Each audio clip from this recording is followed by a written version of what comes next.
Subnautica, a game that's currently in development by Unknown Worlds Entertainment.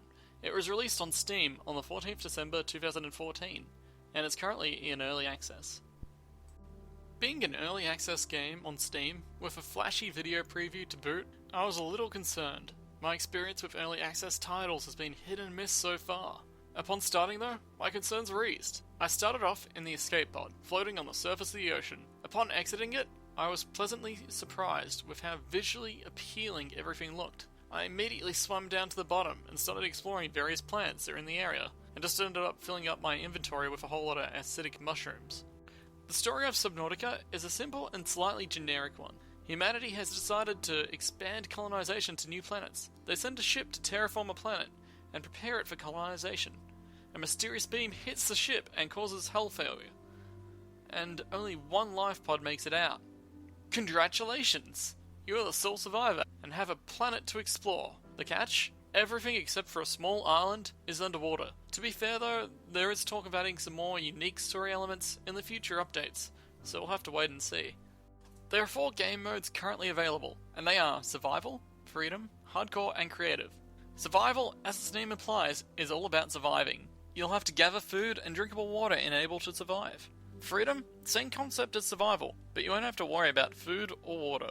Hardcore, for the fans of making life hard for themselves. If you die in this mode, it's game over, and you won't get any warnings about low oxygen. That doesn't sound too bad actually, I like it. And finally, Creative. You have complete freedom in the world, no dying, and unlimited resources to build whatever you want. In reference to multiplayer, as it stands, Subnautica is a single player game. The developers, however, have talked about doing multiplayer for it, but only if it doesn't slow down production too much. I would love to see multiplayer in this game, but I'm also completely fine with a single player game with more features. Your mouse and keyboard are currently your only options, and mouse sensitivity is adjustable. I did try and get my PS4 controller to work with it, but to no avail. Movement can be a bit tricky, which you'll most likely notice when you try and place an object in an exact location, and you move to the left, and it's too far. Then you move back to the right, and it's too far again. Swimming is your primary and healthy way to get around in Subnautica. You can even use a sea glide to improve your speed. While a sea glide does allow you to get to places faster, it doesn't help you at all when it comes to oxygen.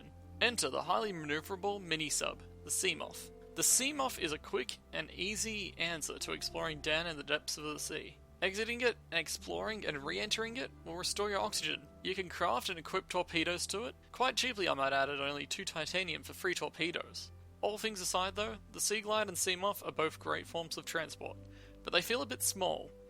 Coming in at over 50 meters, and the slowest vehicle in the game. Yes, it's even faster to swim with the upgraded flippers, or fins as they call them in this game, is the Cyclops. This beautiful majestic beast of a submarine isn't so much a submarine as it is a movable home of operations. With more than enough room to store a food supply and quite a few lockers, having this baby is wonderful. Although, try not to build it in shallow water like I did. When you start Subnautica, you realise just how lucky you are. Already dressed up and ready to go, diving in right off the bat. There is no character customization, and you can only be male, which reminds me to start reviewing some more gender-equal games. You'll have 4 bars on the bottom left-hand side of the screen when you start. If you're playing survival, they are oxygen in seconds, of how long you can survive diving underwater, health, food, and water. Bases are one of the things that drew me to this game. They're visually appealing and so cool. When you add a component to a base, you'll get a notification in the top left-hand corner of the screen, telling you the integrity of your structure. Adding more components will decrease it, and if it goes below 0, you'll get breaches, which will cause the base to fill with water. However, given you have the right materials, you can reinforce walls, and that will allow you to expand. Hitting your Cyclops into your base will also cause breaches to form. Luckily, breaches can be fixed using a welder. This game is very craft heavy. You'll be cooking fish to eat, making bleach for filtered water, breaking down metal salvage for titanium, and upgrading your gear and equipment. This will cause you to explore a range of biomes, all of which have some different crafting components in them. The crafting system is a simple and appealing one though. Collect your materials, and select on the fabricator what you want to build. Watch an awesome animation, and voila! You have your new piece of equipment. Blueprints are extra technology schematics, and with the new H2O update, will require a scanner to scan and collect. Scanning can take precious seconds of oxygen. However, if you start scanning, stop, go up for air, the scanner will remember how much you've scanned, so you won't have to start again. Depending on the fragment you're scanning, you may have to find and scan multiple fragments in order to get the blueprint. For example, I had to find 5 CMOF fragments in order to get the CMOF blueprint. I think that this is a much better system than the old one of just finding a fragment, picking it up, and putting it in the analyzer you built to scan it, and acquire the blueprint off of one fragment. And you also won't have to worry about fragments taking up precious space in your inventory anymore. The scanner, as I mentioned before, was introduced in the H2O update. It not only allows you to scan fragments and get blueprints, it also allows you to scan fish, sea monsters, various flora, and a range of other things. All the things that are scanned are added to the database, which is accessible by hitting the tab key and clicking on the last tab. The database contains information about anything you've scanned and sometimes will give you some helpful advice.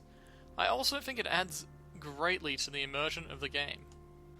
Performance-wise, I've completely had to change my review. Since the H2O update, I found gameplay to be smoother with less frame rate drops, especially in the Mushroom Forest biome.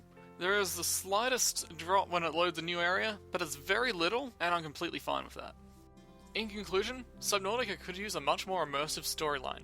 However, it is still a refreshingly different survival game. It's fun, and you tend to lose track of time while playing it. Survival can be a bit stressful early game, but gets a lot easier as the game progresses, which gives you a lot more time to take in, enjoy, and explore the biomes. If you want to see more Subnautica, keep an eye on my channel. I'll be doing a video of how much you can mess around with the game's physics in a Cyclops submarine. If you like the sound of that, or this review, why not subscribe? I'm going to try and keep reviews out at a steady pace, and some more Let's Plays in the future. Thank you for watching.